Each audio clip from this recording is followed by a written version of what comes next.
Great. So welcome to the webinar. My name is Ellie Dassler, and I am the Program Director for Folk and Traditional Arts at Mid-Atlantic Arts. This is a webinar for the Central Appalachia Living Traditions Folk and Traditional Arts Experiences grants. My pronouns are she, her. For anyone listening, I'm a white woman in my late 20s with short, straight, dark hair, wearing a green button-down shirt. And I'm speaking to you today from Atlanta, Georgia, where I live, which is the unceded traditional and ancestral lands of the Muskogee Creek and Cherokee nations.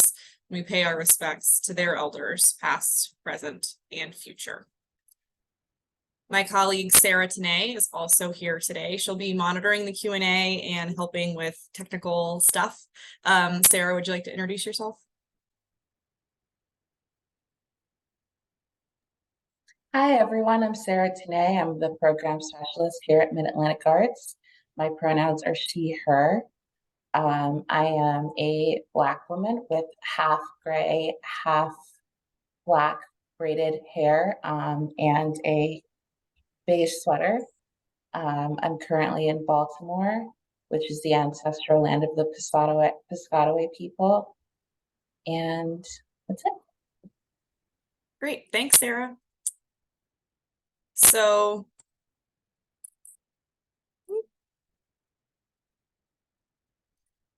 we will have a Q&A period at the end of today's webinar. If you'd like to ask a question, you can type it into the Q&A box, which you access through the Q&A icon at the bottom of your screen. And we'll work down the list of questions and try to answer all your questions at the end.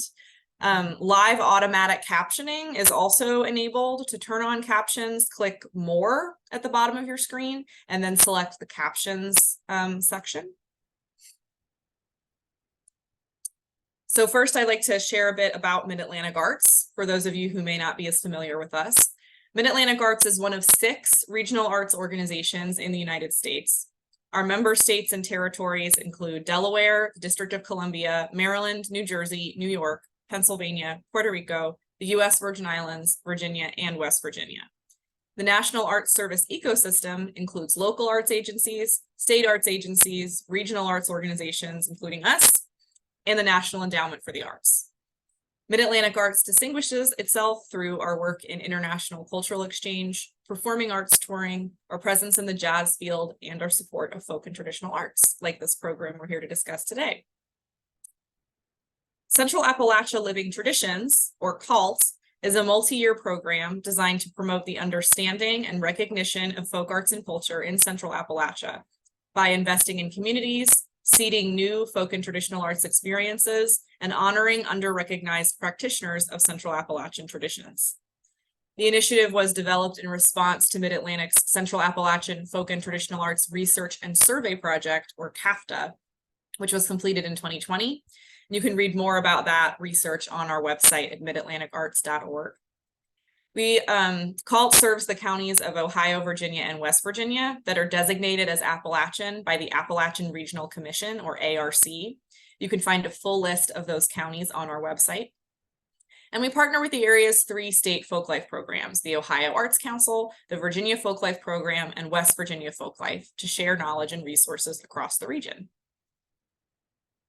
So what are the folk and traditional arts? Folk and traditional arts, often defined as the art of everyday life, include expressive practices that are based in and reflective of the knowledge, beliefs, values, and aesthetics of cultural communities, such as families, geographic communities, occupational groups, ethnic heritage groups, and more. They are often learned orally or by observation and imitation, rather than in institutional or academic settings. Some traditions have a deep-rooted history with little change, while others are constantly evolving and adapting to their changing environment. Folk and traditional arts include craft, material culture, foodways, dance, music, storytelling, and many more. The Calt Folk and Traditional Arts Experiences grants fund public-facing projects and events in ARC-designated counties in Ohio, Virginia, and West Virginia that bring community members together around folk and traditional arts practice and cultural knowledge. Today, we'll cover all the aspects of this grant program, which is now open for its second application cycle, including eligibility, grant award limitations, the application and review process, and the project timeline.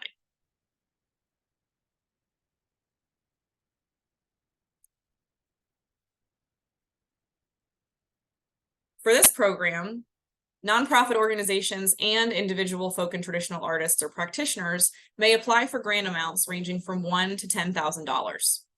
An organization or artist must reside in or be based in an ARC designated county in Ohio, Virginia, or West Virginia, or within native nations that share that geography. In some cases, we will consider organizations or artists that are located adjacent to, but primarily serve communities in the designated counties, as long as the proposed project meets all other grant criteria. So please reach out if you have specific questions about your eligibility. Eligible organizations must be either a registered 501c3 nonprofit, a unit of state or local government, or a state or federally recognized tribal government. You'll need to provide an organizational tax ID and/or a letter to confirm your status as a government entity. Individual artists or practitioners must submit a W-9 with your tax information, and you'll be issued an IRS 1099 form if you receive a grant. Remember that individuals are responsible for paying taxes on grant awards. No match is required for this grant program, and the majority of project activities should also take place within ARC designated counties. Funded projects will encourage broad public awareness, understanding, and appreciation of living traditions, and/or grow and disseminate artistic skill and cultural knowledge within the community. Because this program is designed to diversify and expand the types of arts and culture activities available throughout the region, applications should be for new projects or projects that expand or diversify existing programming. So what do we consider a new project? Eligible new projects include initiatives that will launch for the first time within the grant project period, but it could also include a new component of an existing program, such as a new showcase at an annual festival, a new episode series of an existing podcast, or a new documentation project within an existing archival collection. Recipients of 2022 Calt Experiences grants, so grants from last cycle, are eligible to apply again, though you should apply for a new project or demonstrate how you plan to diversify or expand a reoccurring project in order to fit grant requirements. Eligible project activities could include, but aren't limited to, hands-on learning experiences or workshops where traditional practices are taught or demonstrated to the public or to a group of peer practitioners, public arts projects, exhibitions of folk and traditional arts, performances or performance series, media production, such as film and video, radio, or podcasts, and archival collections or fieldwork. Any proposed documentation work, like fieldwork or oral history interviews, should be tied to a public-facing component, such as a digital archival collection, an exhibit informed by the fieldwork, or a podcast created with audio from interviews. The public-facing component does not necessarily have to happen within the grant project period, but your application should demonstrate your plans to somehow present the fieldwork publicly in the future. We encourage any documentation project to be conducted by or in close collaboration with the documented community. And priority will be given to projects that engage multi-generational participants, as well as projects in communities identified as under-resourced or marginalized. Funding awarded for this program must be spent on specific direct costs of your project, so it may not be used for indirect costs. You'll specify your project's direct costs in the budget section of the application. Direct costs may include fees, travel, and lodging expenses for presenting artists, program staff salary, marketing and promotion, supplies and equipment, printing and publishing, and expenses related to public health measures for in-person activities. If you have any questions about whether an expense is eligible, please reach out. Projects that have received funding from Mid-Atlantic Arts for the same project in this fiscal year, FY24, are not eligible, although you could apply for a different project if you're receiving funding from Mid-Atlantic for something else. Lastly, Calt Folk and Traditional Arts Experience grants do not require any cash or in-kind match. This is the grant timeline. Applications opened on September 5th, and they're due October 20th, 2023. You'll be notified of whether your grant is approved by February 28, 2024. And if you are awarded a grant, your project activities must take place between March 1st, 2024 and February 28th, 2025, which we call the project period. Final reports are due 30 days after you complete your project or no later than March 31st, 2025. So to apply, access our online application at midatlanticarts.smartsimple.com. You can view the guidelines and a sample application on our website. The URL is there on the screen. And remember that applications are due Friday, October 20th, 2023. They are due at 11:59 p.m. Eastern time. So if you're traveling in a different time zone, just keep that in mind.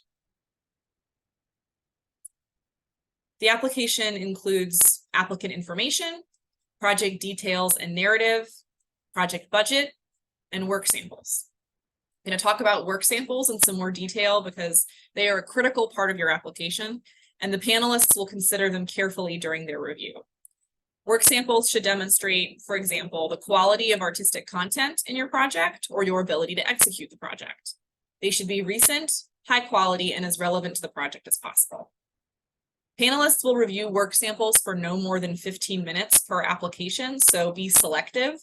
I recommend choosing three to four substantive work samples, so think quality over quantity. You can submit audio, video, images, or documents as work samples. Video and audio must be submitted via URL, but images and documents can be uploaded directly. So that means make sure if it's a video or audio work sample that it's available online somewhere like YouTube, Vimeo, SoundCloud, and then you can provide a URL to the sample in your application. And you can make those password protected if you don't want them to be public, and then provide the password for the panelists. If you have any questions about how to choose or upload work samples, you can get in touch with staff. Grants guidelines are available on our website in PDF and Word form. The Word file should be accessible to screen readers. If you need any additional accommodations to make this application accessible to you, please let me know. Although I recommend you request accommodations at least 2 weeks before the application deadline to make sure that we can make the accommodations so the application can be accessible. So, how will we review your application? After you apply, Mid-Atlantic Arts staff review the application for eligibility, and we'll get in touch if we have any questions about your eligibility. Then the applications are sent to panelists who evaluate them based on their review criteria. More about that in a minute. The panelists meet and make recommendations about who should be funded. We send those to our board of directors for approval, and notifications will go out to applicants by February 28th, 2024. So what about this review panel? A diverse group of folk and traditional arts specialists, including folklorists, culture workers, artists, practitioners, and culture bearers from Central Appalachia will serve as panelists. They score applications and give feedback. Mid-Atlantic Arts staff, including me, do not make decisions about who receives grants, which I think is a good thing because it means that we can help you craft your applications without any conflicts of interest. Panelists will score applications based on 3 criteria. Project viability is weighted at 40%. This includes the value and appropriateness of your project to your art form or your community, as well as evidence of equitable compensation for artists and your proposed approach to evaluation. Community impact is weighted at 30%.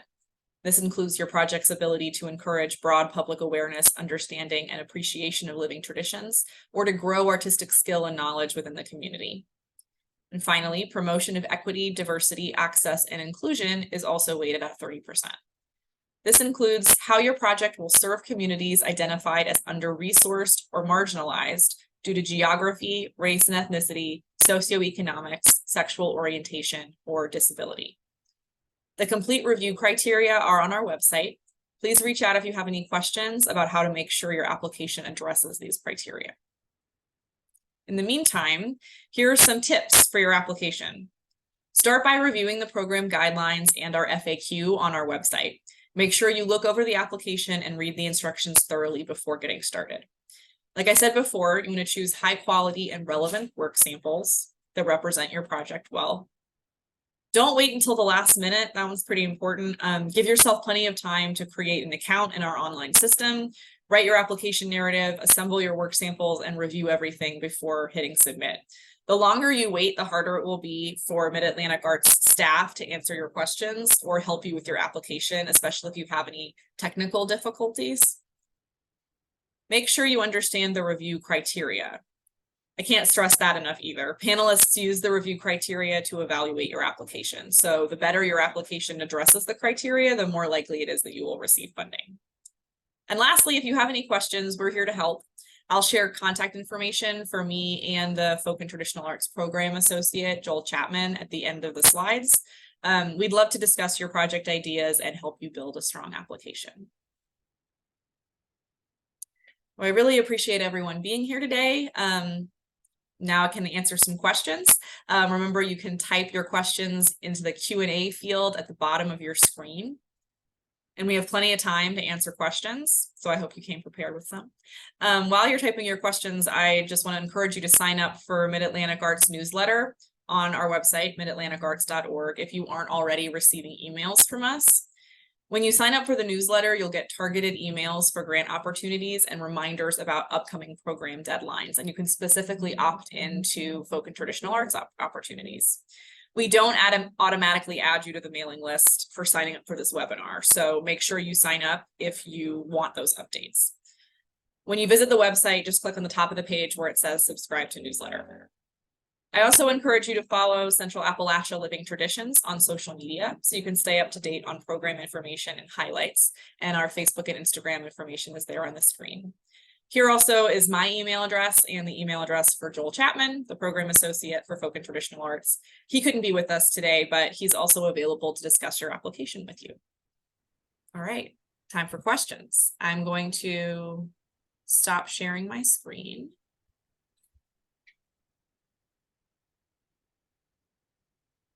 So we have a couple questions.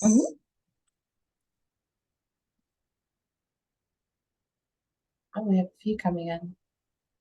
Great. Okay, let's see. I see a question about which counties are eligible, so I'm going to pull up our eligible county list because try as hard as I've not been able to memorize all 200 something counties that are that are eligible yet.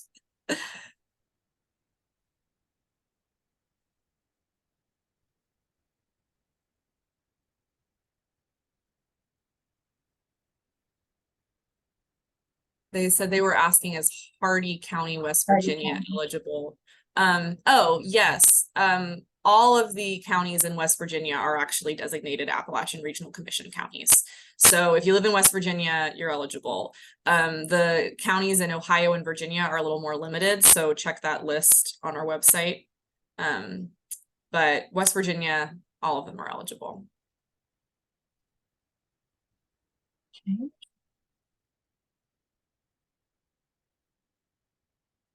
The next one is asking about a copy of the recording. Where will it be accessible? Oh. We will share the copy of the recording on our website once it's ready, in the same place with the guidelines and FAQ and everything. Good question. From Matthew, as a hobby blacksmith that has my shop open to local veterans, would I be a good fit for this grant? Good question. So Matthew, I would encourage you to reach out to us to have a more personalized conversation if you have specific questions about the project that you're thinking of.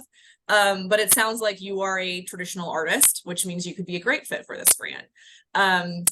I would encourage you to think about what kind of project you would want to apply for. It sounds like maybe you'd be interested in doing some kind of blacksmithing activity or demonstration workshop with veterans, which again could be a great fit.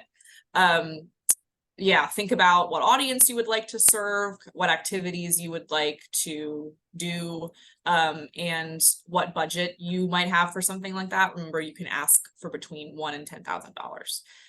And like I said, please reach out if you have specific questions as you're getting started with your application. Short answer is yes. Okay, from Jenny, do you anticipate grant proposals being partially funded? For instance, if you request $10,000, but the panel recommends funding less rather than zero. That's a very good question. Also, hi, Jenny.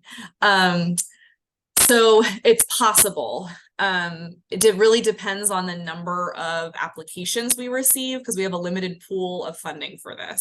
And depending on the number of strong applications we get, the panelists may recommend partial funding for some applicants.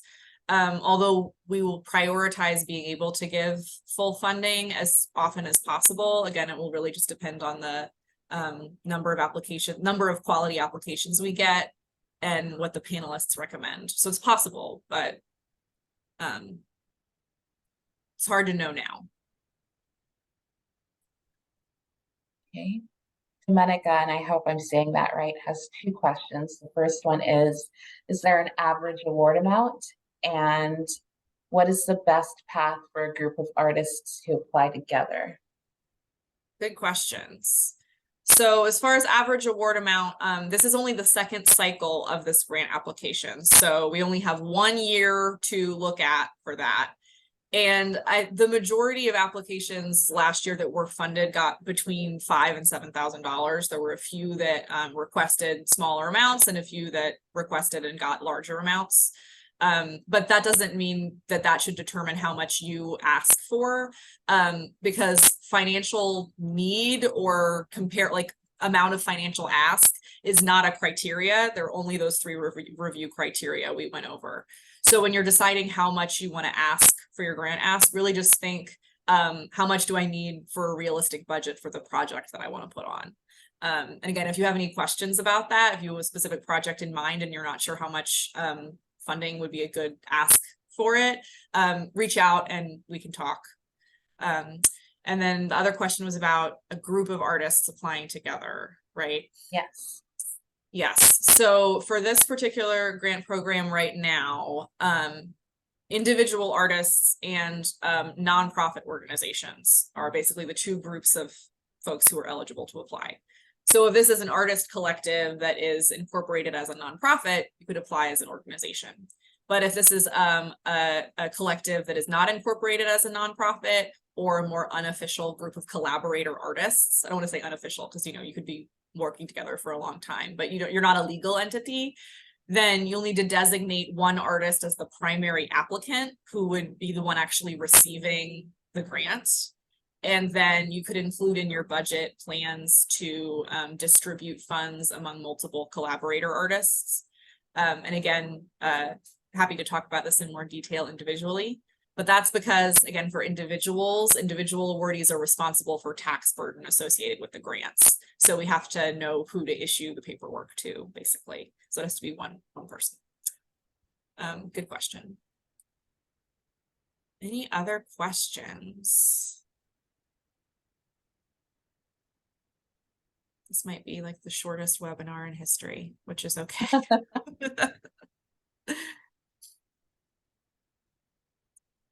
Well, if you think of any more questions as you're getting started on your application, again, feel free to reach out. It's honestly my favorite part of my job, getting to talk to applicants about projects that they're passionate about and how to make sure their applications are going to be strong and competitive. So don't be shy. And I hope to see applications coming in from y'all soon. Again, they're due October 20th at midnight Eastern. Don't start at the last minute. More people are in the portal, the closer you get to the deadline, and the more likely there is that something might go wrong. We haven't had any issues, but you never know. So give yourself plenty of time.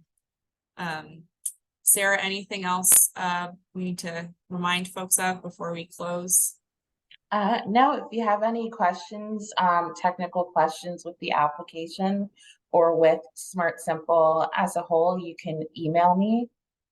It's just my full first name, SARAH @midatlanticarts.org. And I'm happy to help at any time. That's a very good point. Joel and I can help with content questions about your application, but if you have questions about Smart Simple, Sarah is the right one to ask. All right, everyone. Thank you so much. We will share a recording of this webinar on our website.